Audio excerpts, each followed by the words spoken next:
মাখন, দুধমালাই, ক্রিম, গুড়, বাদাম সহ ২৬ ধরনের চা। বাহারি নামে চা বানিয়ে সুনাম কুড়িয়েছেন মৌলভীবাজারের আবিদুর রহমান ইকবাল।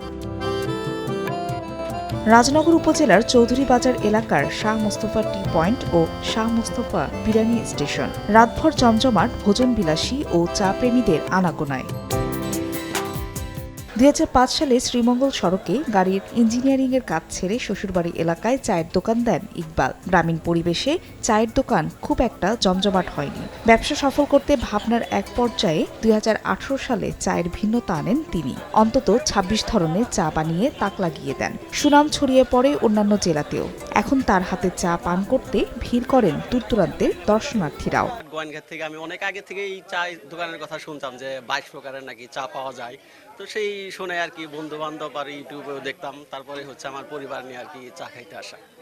তো আজকে আমি ৩ প্রকারের চা খাইছি, মোটামুটি ভালো লাগছে সবগুলাই। এখানে চায়ের অনেক সুনাম শুনছি, আসছি মৌলভীবাজার থেকে, ওখান থেকে আসছি। তো এখানকার চায়ের অনেক ভালো শুনছি, চাটা অনেক মজা। তো খাইছি, খাওয়ার পর অনেক ভালো লাগছে।